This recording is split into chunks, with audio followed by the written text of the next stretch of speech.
Thalassemia disease, what happens here is either mutation or deletion will happen in the particular gene. Proteins are nothing but chains of amino acids, right? So they are made up of chains of amino acids like this. Down syndrome, it is a genetic disorder which is caused due to the presence of an additional copy of the chromosome number 21.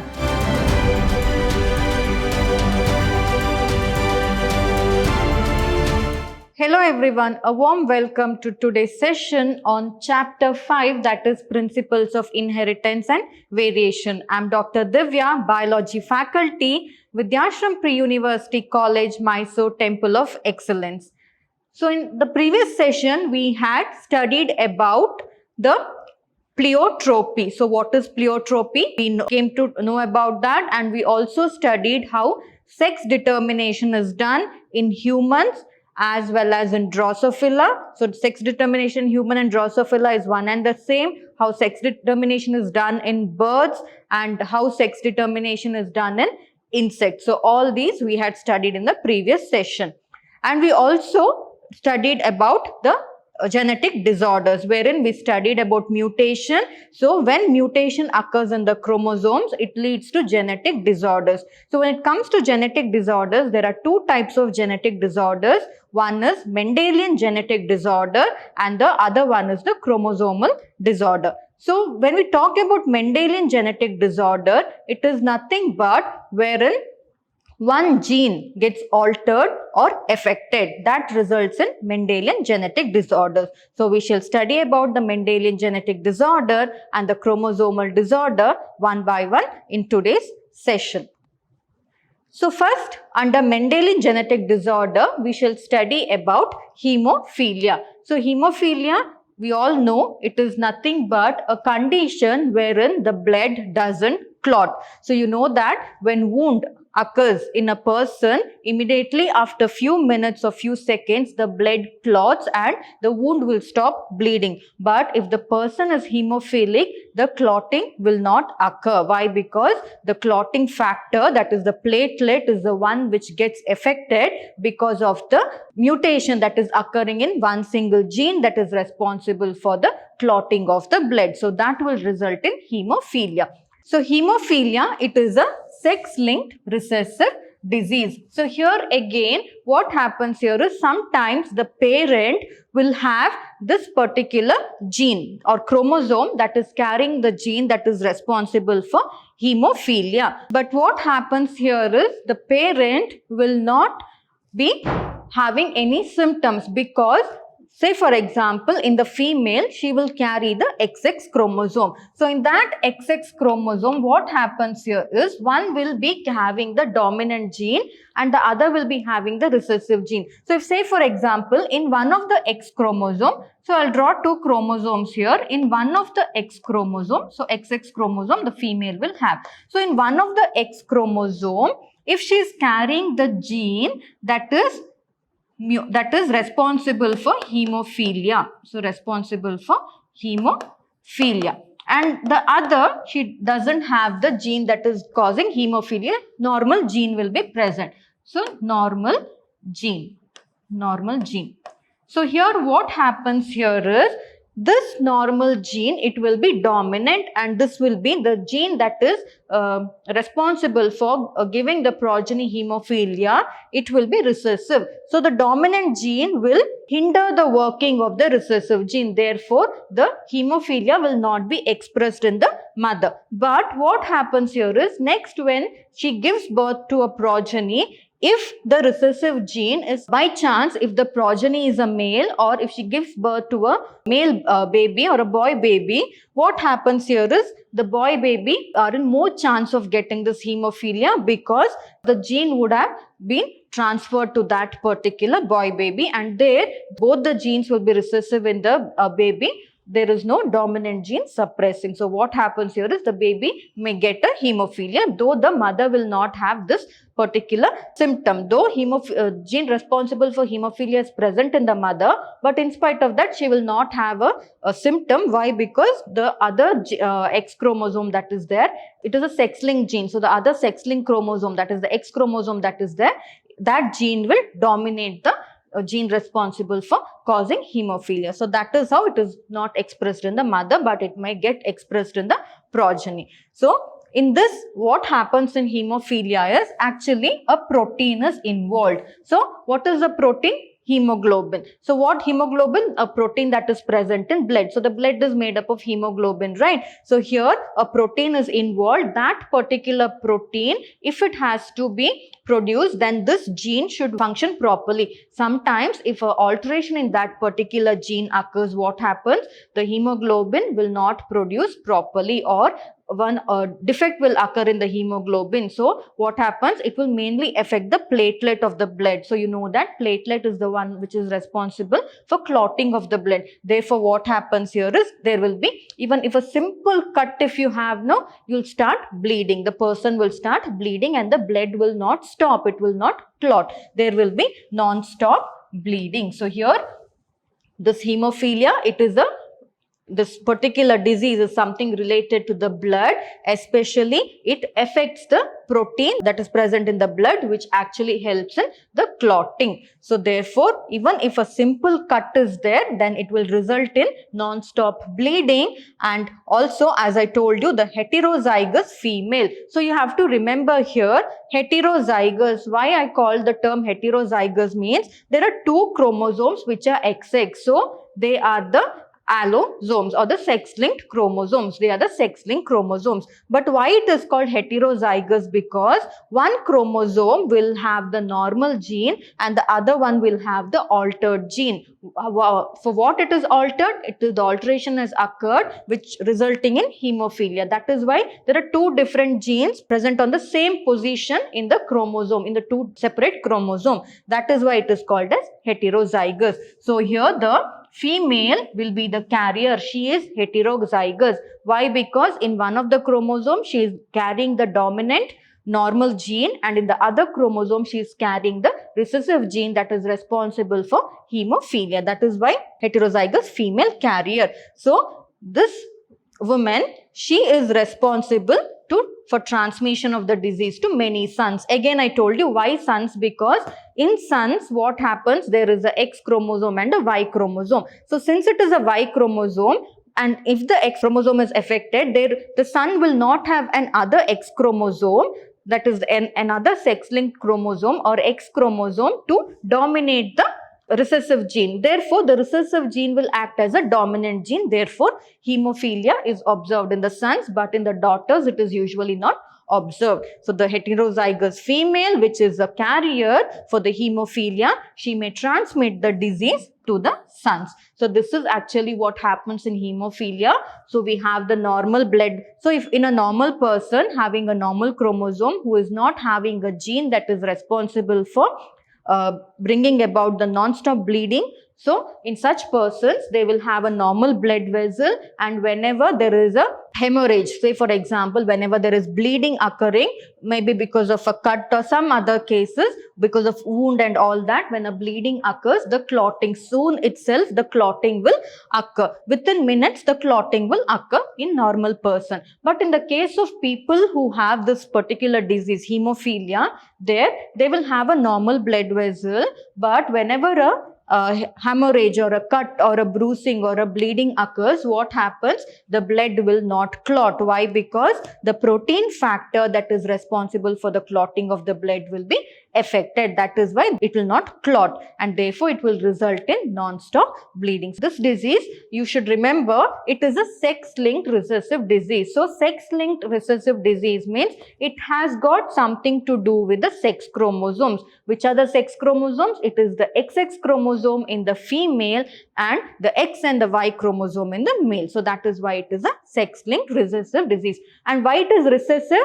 Because that particular gene is actually recessive, but in female gives rise to a son. Who is responsible for female to deliver a son? It is the male parent, right? Because he is the one who will be giving the Y chromosome. So, the Y chromosome is also recessive there. So, therefore, what happens here? The gene, because recessive gene will dominate there and therefore it will result in hemophilia in the sons. So this is what happens in the case of hemophilia. So next, moving on to one more Mendelian disorder, it is the color blindness. So color blindness, it has something to do with the eyes. So our eyes, when you see something, do you see just black and white like the animals? No, we can see a different array of colors. Again, there also there is minute variation in each person, the way they see the color. Say for example, in some person, if you show them red, they will say, no, it is not red, it is maroon. So it is not a defect. It is just like each person, they have a different way of seeing the color. It is different.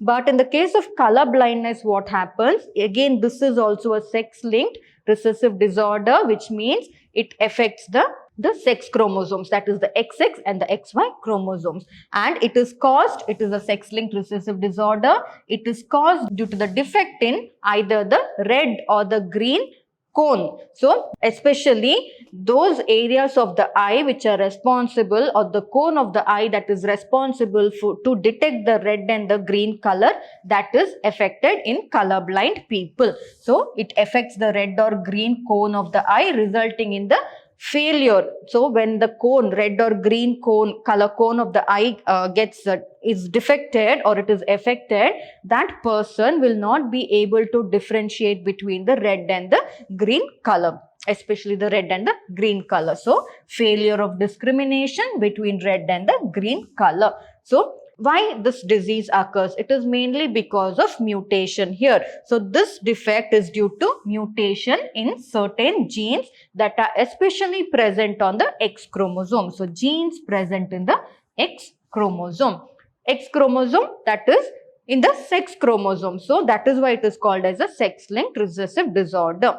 Again here, 8% of male and 0.4% of female are affected. 8% male and 0.4% female. That means if the progeny is female, that is, again here what happens, I'll tell you, again here it is sex-linked. So in the female, they will have the XX chromosome, right? So one will have the dominant gene and the other is the recessive gene. So if the progeny is a female, the progeny will receive both the XX chromosome, right? Therefore, again, if the colorblind gene enters into through the chromosome, if it is passed on to the progeny, the other gene that is present in the X chromosome will dominate this particular gene. Therefore, only 0.4% of the female child will develop this color blindness disease. But 8%, majority of the color blind disease is developed in the progeny if it is a boy. Again, what happens here is, boy means the boy will get a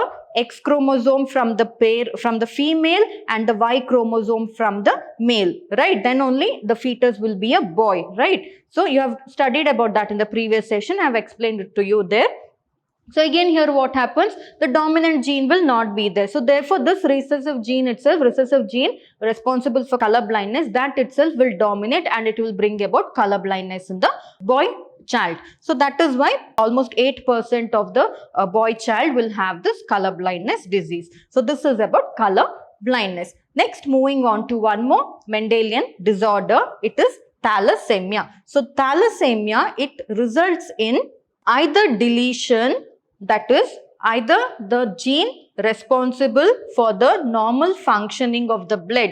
So you know that in blood we have hemoglobin. So hemoglobin is very important because you know that if the hemoglobin goes down, then it is difficult for a person to perform the day-to-day activities, because that is the one that provides lots of energy to do our day-to-day activities. That is why. So this is whenever the hemoglobin gets affected, it will cause thalassemia disease. So in thalassemia disease, what happens here is either mutation or deletion will happen in the particular gene. So when either the gene may get mutated, or mutation means it may get altered, or that gene may get deleted. So in both cases, what happens, it will affect the globin chain of the hemoglobin. So hemoglobin are made up of globin proteins. So that particular protein chain, in that it will get affected. So if that protein chain is affected, then the person or the progeny will end up with thalassemia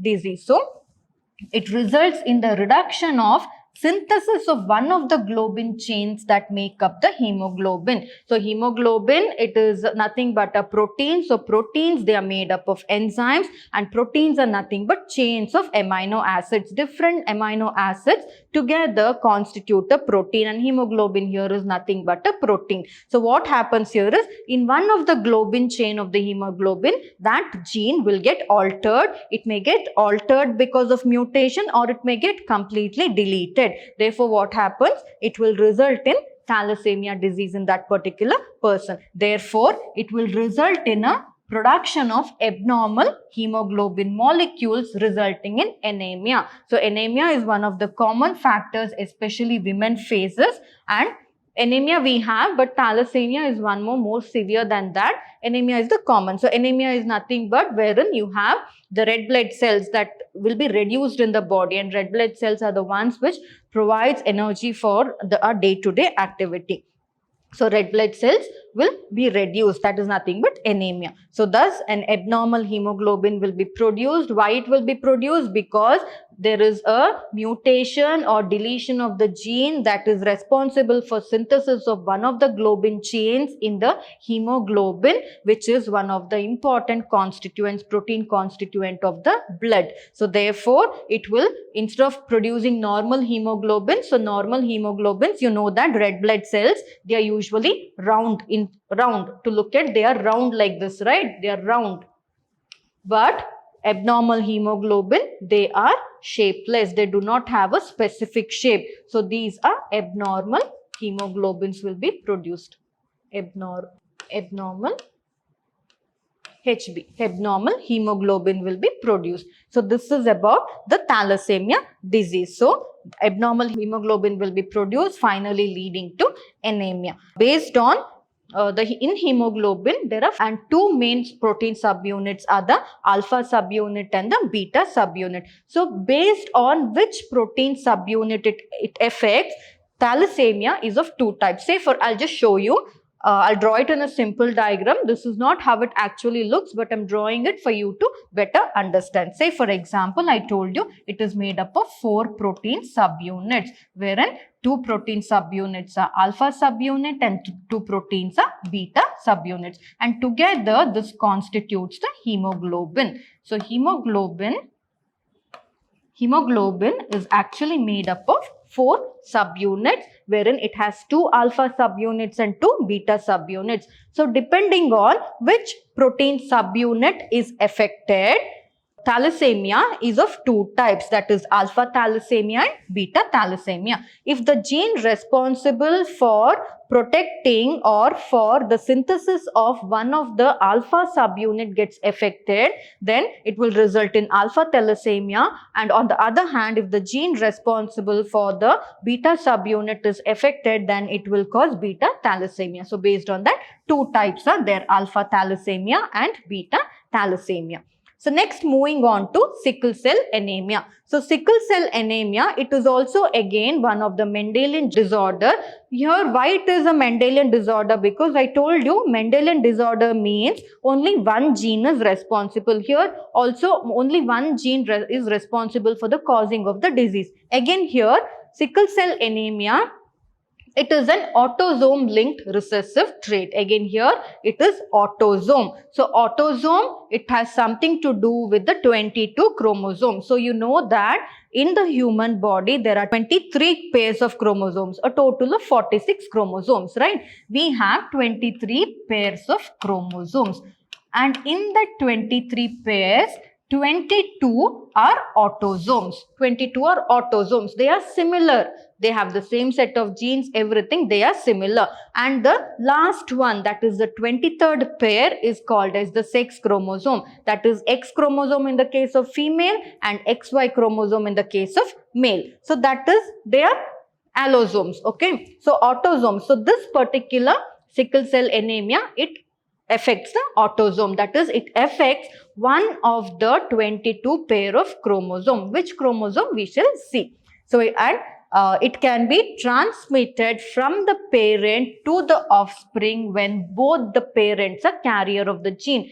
One more thing you have to notice here, both the parents will be carrier of the gene, but sickle cell anemia will not be seen in both the parents. They don't have symptoms, but in spite of that, it will be carried to the resulting progeny or the offspring. So it can be transmitted from parent to the offspring when both the parents are carrier for the gene for heterozygous. Heterozygous, again here, if it is a female, so if it is a female, they'll have the X chromosome, and male, they will have the X and Y chromosome, right? So here again, one gene will be responsible for the sickle cell anemia, and here also either one of the gene will be responsible for the sickle cell anemia. So therefore, the gene here and here, it will vary. That is why it is called as heterozygous. So here what happens here is, if both the parents are carrier for the gene for heterozygosity, then it will result in the progeny having the sickle cell anemia. So the disease is usually controlled by a pair of different alleles. That is, you know that a gene is made up of two alleles, right? So what are the alleles? It is the HB and the HD allele. So it is controlled by the HB and the HD. So I told you they are controlled by two alleles. So one allele is HBS, and the other one is HBA and HBS. So these are the two alleles that control this particular disease. So HB and HD, HBS and HBA and HBS. So these are the genes that control this particular disease. I told you this is a autosome linked recessive trait. So here what happens, we will see the difference between what happens if the progeny has to, or if the parent has to get a sickle cell anemia in the normal gene and the abnormal gene. The normal gene is HBA gene. So since the normal gene is HBA gene and the sickle cell gene is HBS. So I tell you here, this is normal. This person is unaffected. So those person carrying the genes HBA, that is allele gene, having the alleles HBA and HBS, they are normal. They are not affected by the sickle cell anemia. But these people are affected by the sickle cell anemia because they are carrying two alleles that are having two genes that are having alleles which are responsible for the sickle cell anemia. So here this is normal HBA gene. HBA gene means obviously the person is normal. Those person having HBS gene in their chromosome, in one of their autosomes, they will have sickle cell. So here what happens, there is one gene I have written here, GAG and CTC. So you know that the DNA is made up of two complementary strands and it is made up of adenine, guanine, cytosine and thymine, right? The nucleotide. So adenine, it is made up of, so you have the DNA here, it is made up of adenine, guanine, thymine and cytosine. So adenine always pairs with thymine, guanine always pairs with cytosine. Obviously here thymine pairs with adenine and cytosine pairs with guanine. This is how it occurs. So now if you have understood this, so it is a rule. According to the DNA, it is a rule. According to the double helical structure of DNA, it is a rule. Adenine always pairs with thymine and guanine always pairs with cytosine, and it is a vice versa as such.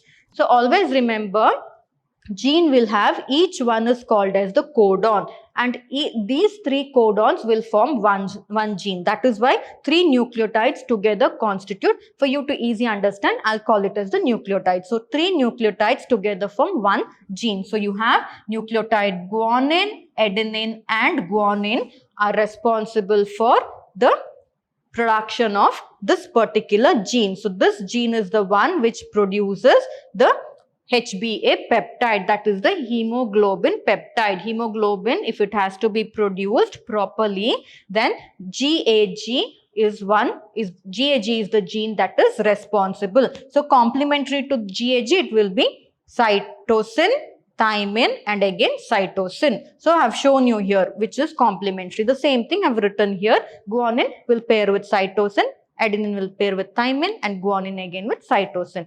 So this is normal. So now what happens here, different process will take place which you'll study in your higher classes or in the next coming in when you go to your PUC, that is transcription, translation, all that will take place, and the mRNA will be produced. And this mRNA is very important. Why? Because this mRNA is the one which actually produces the protein. So in the mRNA, it will produce a complementary strand, that is cytosine, guanine, thymine, adenine, and cytosine again guanine. A complementary strand will be produced in the mRNA as well. So this GAG actually produces the hemoglobin protein. Remember, I had told you proteins are nothing but chains of amino acids, right? So they are made up of chains of amino acids like this.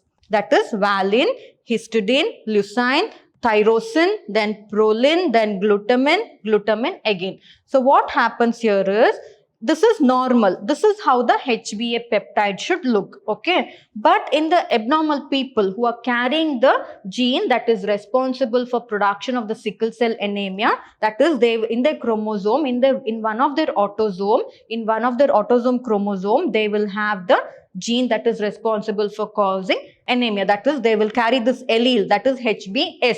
So HbS causes sickle cell anemia. So I'll tell you, according to genetics, how it will get altered. So again, this is the normal. So here what happens, there is alteration in the gene. Can you see here? The normal person will have GAG gene, but the abnormal person will have an alteration. Instead of A, here T is there, which is actually wrong. So mistake has happened from the first process itself. So in the DNA itself, instead of adenine being present, the gene got mutated, it got altered. Now here thymine is there. So here what happens, in the mRNA, instead of adenine being formed, uracil. I'll tell you one more thing. In mRNA, so if this is the mRNA strand, mRNA will have adenine, guanine, uracil and cytosine. There is no thymine in mRNA, okay? It has adenine, guanine,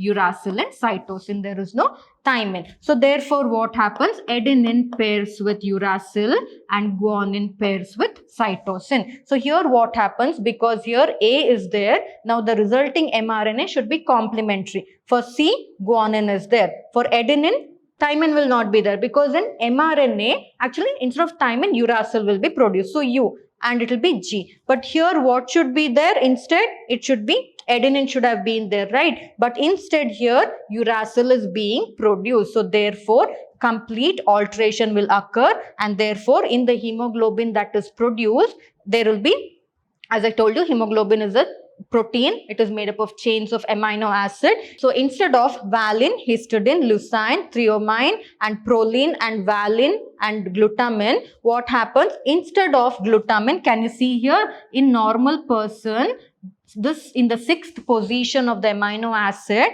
glutamine should have been produced. But here what happens? Because of alteration in the gene, in the 6th position, valine is being produced. So therefore, that particular valine is the one that is responsible for the hemoglobin production and results in sickle cell anemia in the person. So this is how sickle cell anemia forms. It is a autosome linked recessive trait. So here it is not sex linked, it is autosome linked. Because it is autosome linked, it has something to do with the genetic material there. There it was based on which chromosome the disease would be decided, but here it is based on the gene. So this is about sickle cell anemia. So sickle cell, it looks like a sickle. Have you seen for paddy cutting and all, they'll use a knife, right? The knife looks like this.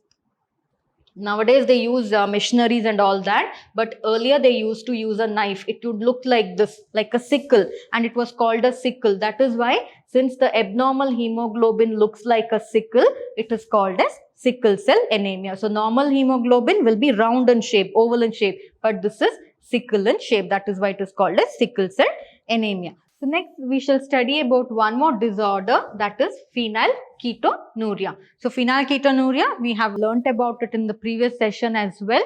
So it is an inborn error of metabolism. It has something to do with the metabolism. So here what happens? Again, this is a autosomal recessive trait. It is a chromosomal disorder wherein in the autosome, one of the gene will be recessive. It is an autosomal recessive trait.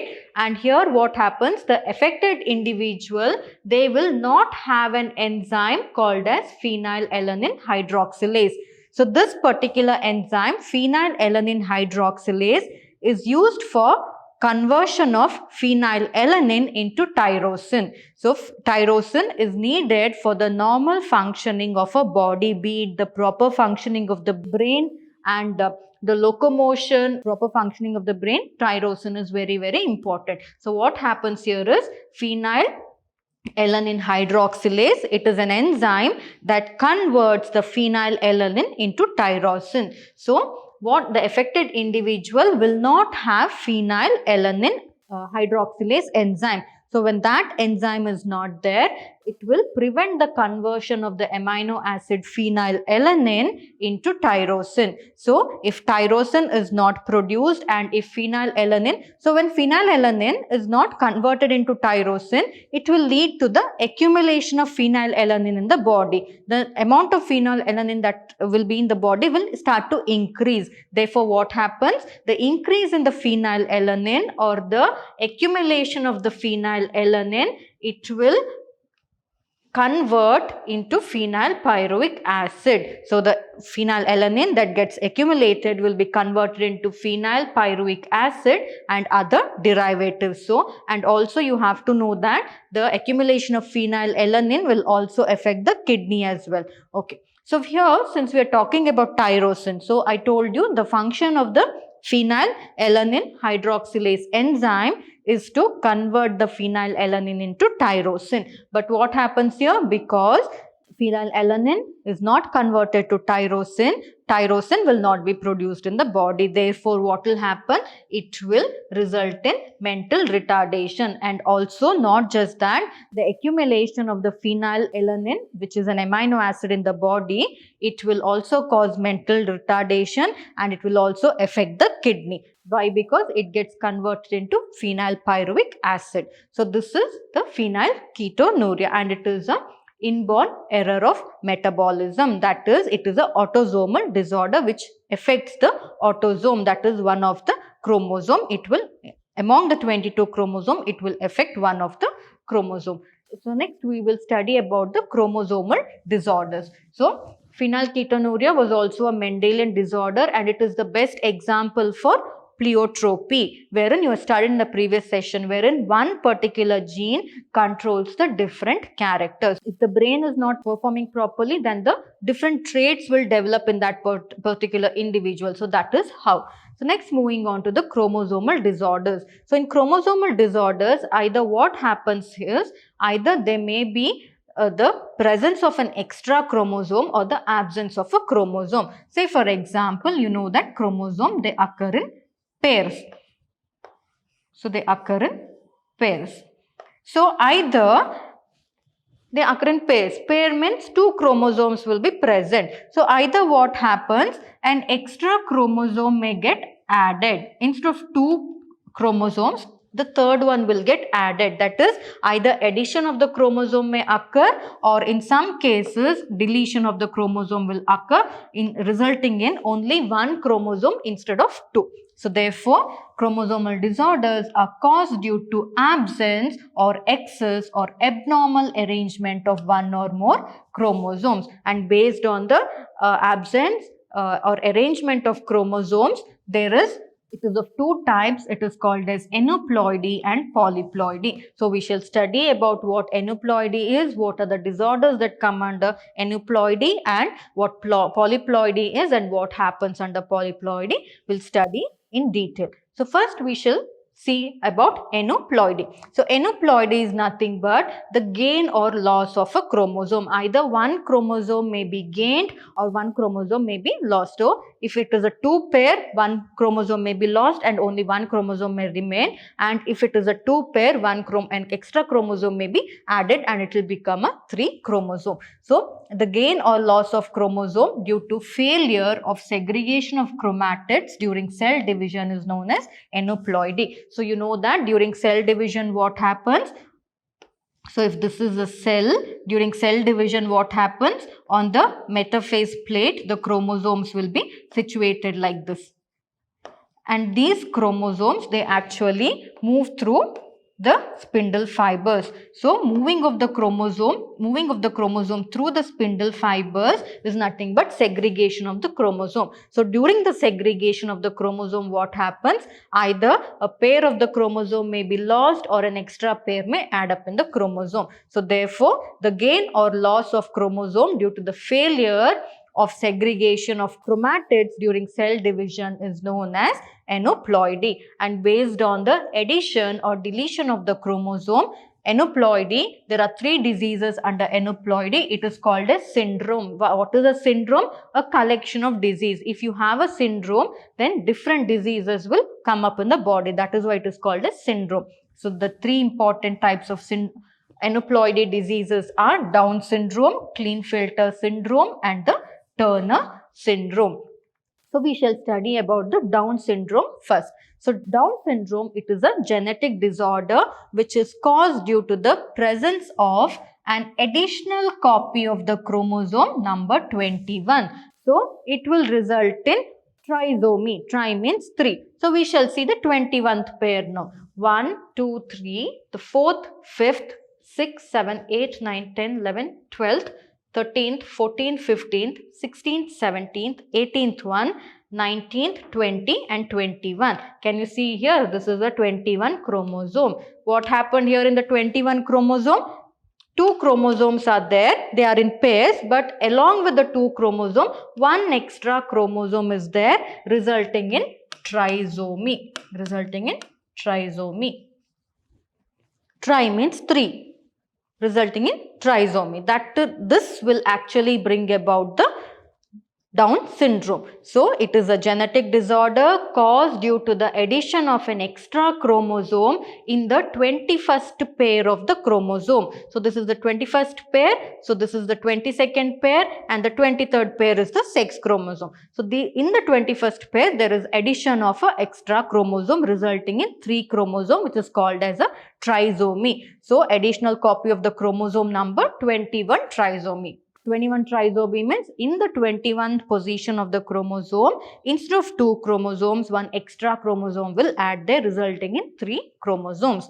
So this disorder was actually first described by a scientist, Langdon Down, in the year 1866. That is why it is called as Down's syndrome, because it is named based on the scientist who discovered it. It was discovered by Langdon Down. And the genetic constitution of this particular disorder is 45A plus XX or 45A plus XY. Here 45A XX is the female chromosome. Then 45A plus XY, it is the male chromosome. And therefore totally there will be 47 chromosomes. Why 47 chromosomes? Can you tell me? Why 47 chromosomes? So it is because here 1/3 chromosome has added. Now can you count? There is 47 chromosomes totally. Means actually it should be 46 chromosomes wherein 23 pairs will be there. But here 47 chromosomes are there because of the addition of 1 single chromosome. Therefore totally they will have exactly 47 chromosomes. So this is about the Down syndrome. Next, moving on to one more chromosomal disorder, it is called as the Klinefelter syndrome. So Klinefelter syndrome, it is a genetic disorder which is caused due to the presence of an additional copy on the X chromosome. So here it is the sex determination chromosome that is the culprit. So here what happens? In the X chromosome there is one additional copy. So which is the X chromosome? It is the sex chromosome. The 23rd pair of the chromosome is the X chromosome. So here you can see actually it should be either XX, or in the case of female they should have either XX or XY. But here can you see one extra chromosome has added here. So it became 3 chromosomes are present here. In which one? In the X chromosome. So Klinefelter syndrome is caused by the presence of an additional copy of X chromosome. So additional copy of X chromosome here. So that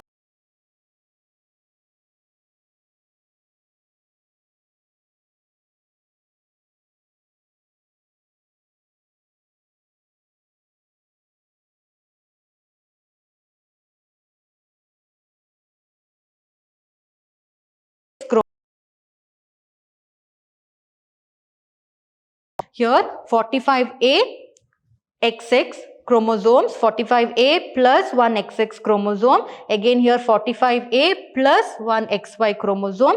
Here in the 21st position there is one extra, therefore 47 chromosomes. So moving to Klinefelter syndrome, here 44A are autosomes, and there again, but the last one it is XXY chromosomes, therefore total 47. Why 47? Because 46 chromosomes usually will be present, but one extra chromosome has added here, right? So that is why it is 47 chromosomes, a total of 47 chromosomes. That is 47 chromosomes will be present. 44, 45 and 46. One extra 47th chromosome will be present. So next, moving on to Turner syndrome. So Turner syndrome, again it is a genetic disorder and it is a chromosomal disorder which is caused by the absence. In the previous one we had seen the presence of an extra chromosome, but in the case of Turner syndrome there will be the absence. One chromosome gets deleted.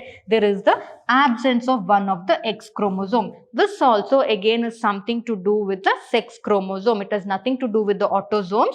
The sex chromosome, there is a defect in the sex chromosome where what will happen, one of the X chromosome. So here XX should be there, no, but what happens, one of the X chromosome is not present, it will be absent. So that is the thing. So here what happens, the genetic constitution, it will be 44A, 44 autosomes will be present, one X chromosome is there, but other X chromosome is not there. And I told you yesterday, if a chromosome is not there, it will be written as O, right? So here it is written as O. Therefore, a total of 45. Instead of 46 chromosomes being present, 45 chromosomes will be there because one X chromosome got deleted.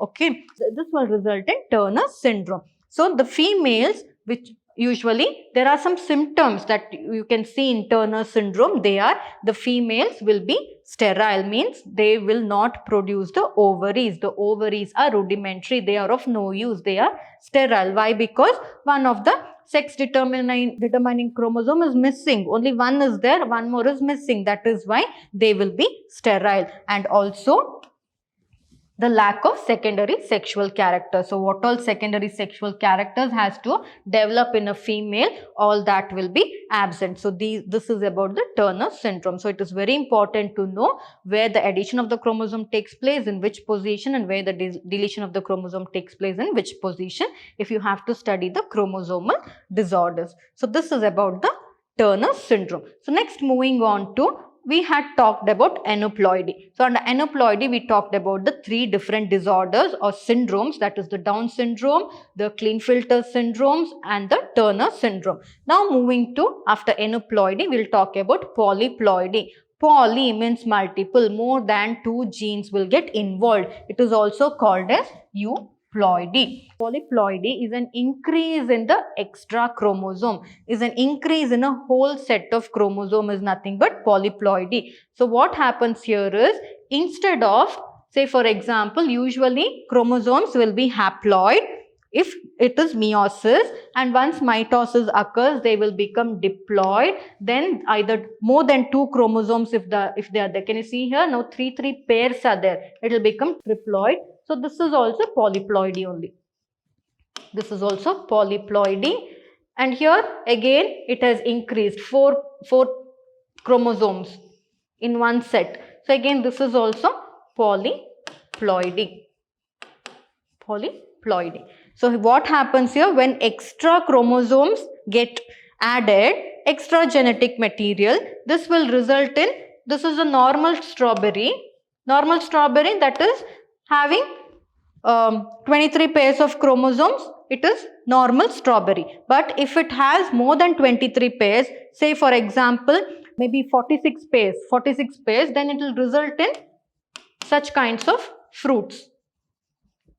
Increase in size, increase in the number of the sepal and all that. That is because of polyploidy. So polyploidy is an increase in the whole set of chromosomes due to failure of cytokinesis.